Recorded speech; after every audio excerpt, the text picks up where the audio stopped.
have Martin County that's coming up, and Commissioner Ed Fielding has been a strong fighter for against the trains as well as the Indian River Lagoon, and I'm pleased to have him here today to talk with us a little bit about our bridge, especially in Martin County.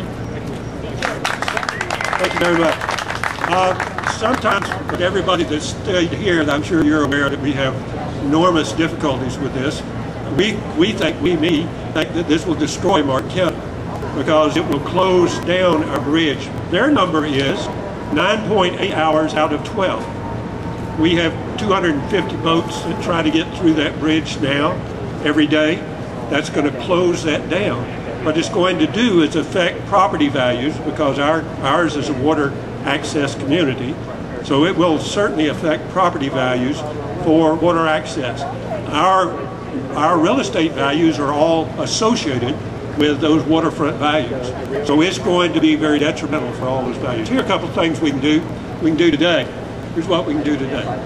We need to go to this Coast Guard meeting that's going to be held in the area. We need to go with our written comments. They need to be typed or they need to be legibly written. So they will then include that in their report. That's very, very important, that we go to the Coast Guard meetings and that we take written comments so that they will include that in the report. As far as the methods that they're looking to do financing, the railroad rehabilitation financing, which is the RIF loans, that requires this environmental statement, environmental impact statement. That statement that's been issued so far is inadequate. As far as Martin County, it's totally inadequate. It doesn't consider the impact on our access and our bridge, doesn't even consider that. They in fact gave the wrong count on the number of boats.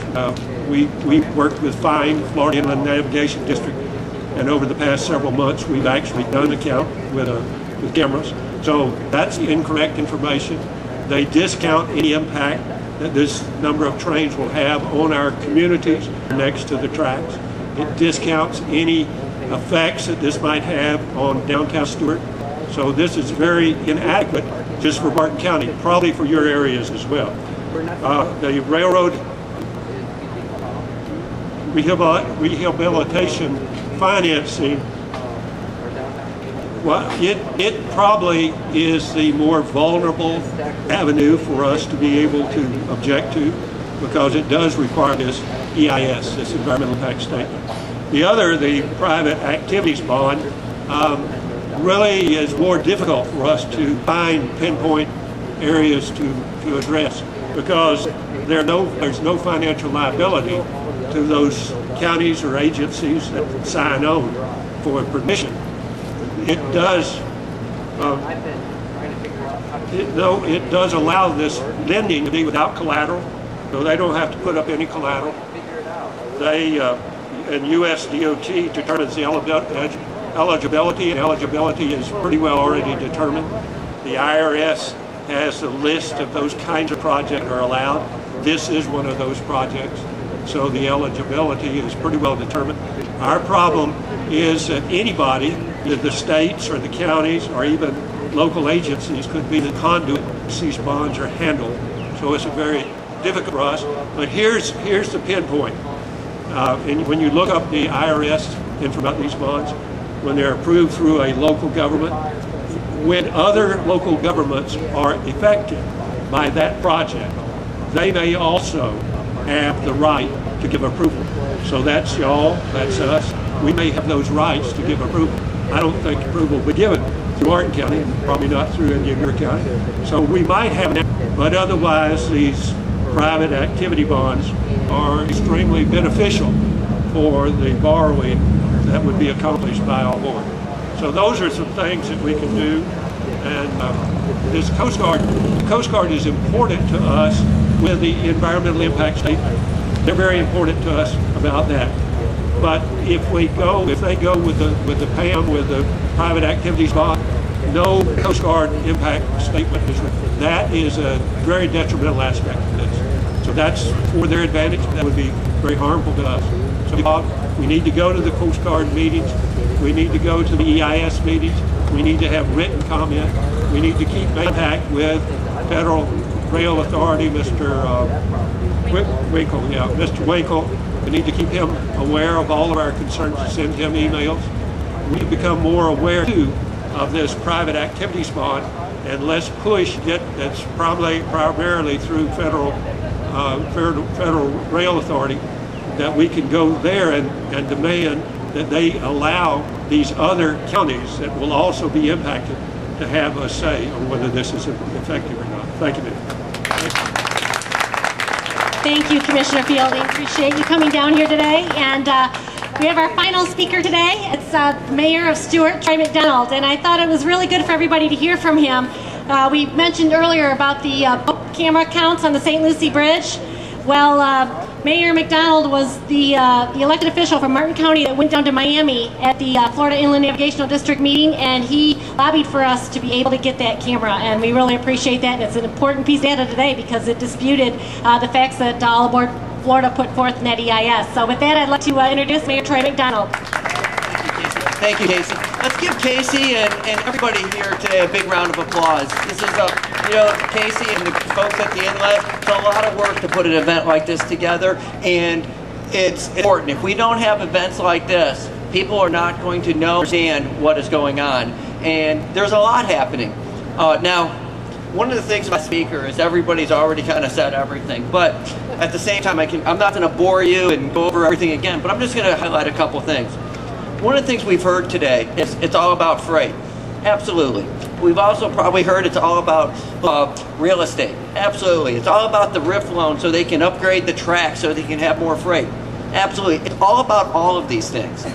What Florida East Coast Industries and All Aboard Florida, a major grind for all of these things. And what are we going to see? We're going to see negative impacts all the way up and down the rail lines.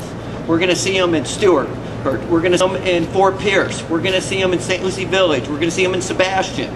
And we're all these impacts. So what's really important here is that we recognize that these impacts are coming and we need to do something about it. Right now, the draft EIS has been released. We are pouring over draft EIS. There is numerous issues in the EIS. For example, the environmental justice study of it doesn't even take into the analysis the city of Stuart and Martin County.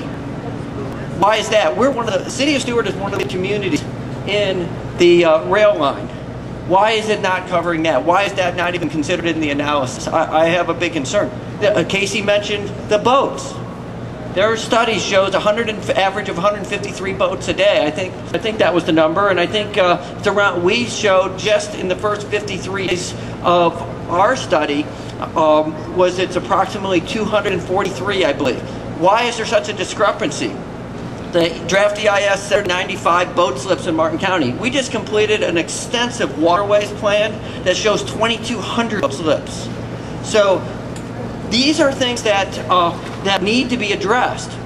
So I would urge each and every one of you to urge your city, county officials to ensure they pour over the EIS, look at the impacts, and look at what is reported in there and the discrepancies, and make sure that they file a response and comments to that. Casey mentioned the meetings coming up. There's one coming up in Stuart at the Kane Center on the 30th that I believe it's here. Go to that meeting. Listen to it. Make comments if you're able to. These are important things that we need to do. This is going to affect each and every one of us. And so why would we sit there quietly and just let it happen? Nobody knows what the future is going to bring. I certainly don't. But what I know is I'm not just going to sit back and let it happen to me. The city of Stuart is, in fact, we're working on Monday the EIS for the purpose of coming up with what our unified response is for the public meeting. Last week, the Martin County Metropolitan Plan had a special meeting just to discuss the draft EIS in the upcoming meetings. The final comments, the written comments, aren't due until, is it November or December? December 3rd, the beginning of December. So by November, beginning of December, we'll file our official written response. We're not going to make our final response now because there's so many things that we keep learning. So stay united, keep pressure on all of us, because if you don't, that's, you know, we'll get distracted, quite honestly. But keep pressure on us. Make sure that we file our responses. Make sure that we keep asking questions and keep demanding answers. Thank you very much. And Casey, great job. Thank you, Mayor. I really appreciate you coming up here today.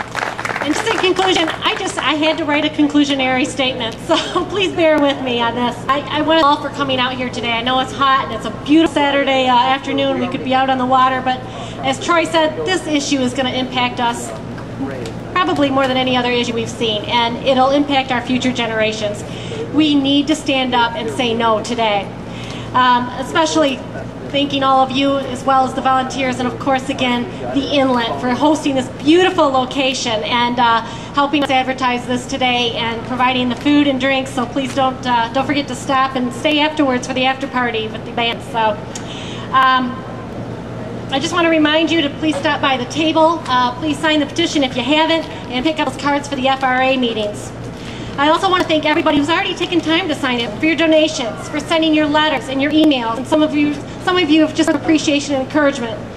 I've read every one of those emails, even though I can't respond to them, and I want to tell you, it keeps us all motivated, and we thank you. It's so important that we all continue to unite, communicate, and let our officials know no to All Aboard Florida. Until we get together and we take this to the streets. No, All Aboard Florida. We're taking our message to the streets. We're going to let everybody know far and wide. We stand over 32,000 people strong. Now let's send 32,000 comments to the Federal Railroad Administration about these devastating impacts to our communities. Mr. Winkle, the DIS said that, or the Federal Railroad Administration, said it's going to be an open house format. They're going to talk with folks one-on-one, and they'll have different people there from the FRA, the Corps of Engineers, All Aboard Florida, Florida East Coast Railway, that you'll be able to talk with one-on-one. They'll also have a court reporter there who will take oral comments, or you can pick up comment cards in. We need to do this again by December 3. That's our deadline. We need to take this message to the streets by December 3. We need to show up in full force to these 8 public meetings. They're starting next week. The first one's in Miami. The last one will end up in Orange County in mid-November. The dates are on the back of those business cards. Grab it on your way out, and please share it with those friends and neighbors. Share it in the grocery line. Remember, we also have the sample letters to take with you, or you can download them off our website. Again, it's time to take our message to the street, folks. We can't be quiet. We have got to be loud and let them know. No, no, no. No to All Aboard Florida. No to this train. Thank you. No, we are a grassroots effort, and we are a force that's being heard, and I want to let you know that, because everybody's saying, what are you doing? Florida's main point man, Florida Department of Transportation Secretary Prasad in Tallahassee earlier this year in July. He then requested a second follow-up meeting with our group a couple weeks later, and we took him and his staff out on a boat and showed him that St. Lucie River Bridge, the one built in 1925, the old rusty bridge up and down. They needed to appreciate what we're dealing with, and now they want to have that bridge going up and down over 50 times a day. Of course, concerned. The Coast Guard says that it could be 9 hours a day that bridge will be down. And then what if it malfunctions? A couple weeks ago, a Florida East Coast bridge malfunctioned in Jacksonville. The bridge stayed in the closed position for over a week before they repaired it. Can you imagine what would happen to any of our bridges in the South Counties if that were to happen? Our Marine Industry Association is a $7 billion industry. From the local to the federal officials, we are the 32,000 strong, and we know they don't have a vote, but we've asked them to be our voice all the way to Washington, D.C., and many have stepped up to the plate and are doing just that, and many of them were here today. Our elected officials are listening, and it's because we've united, because we have been writing them, because we are signing that petition, and we are taking it to the street, and we're saying no to this train. All Aboard Florida is now desperately seeking financing. We have shown that the high risk to that RIF loan was going to affect the taxpayers. That's why they went out and they scrambled to try and find another form of financing in this private activity bonds, which, by the way, they do not have approval to issue yet. And if it does get issued, they have to find private buyers, the private market, to purchase these bonds. And if you all remember from All Aboard Florida's executive summary, that traditional debt financing in the capital markets is not feasible. That's what All Aboard Florida said in 2013. Now that we've shown light on the RIF loan, they're hoping on a whim and prayer to find finance or bond buyers, even though the last bonds that they sold were 12 to 12.75% junk bonds with collateral. Even if they are granted these activity bonds, they still rob us. Remember that. These are tax-free bonds. Why we're paying income tax when these folks who buy these bonds cash them in, they're not going to pay taxes. That does rob all of us taxpayers. All Aboard Florida wants tax-free bonds. They want a $1.6 billion taxpayer-backed loan, which is still on. They want us to pay increased maintenance costs. They plan to bifurcate our communities. And they tell us, learn to coexist. We own the land. We own the track. Do what we want. Well, it's time we take our message to the street and we say no. No to All Aboard Florida. Please help us. Please help us. As everybody said, let everybody know about this project and comment to the FRA by December 3rd. We must show up, speak out, let the FRA know that our elected officials stand beside us. We will protect our communities and our quality of life. So no to All Aboard Florida. Thank you all for attending. Thank you, and let's take our message to the streets.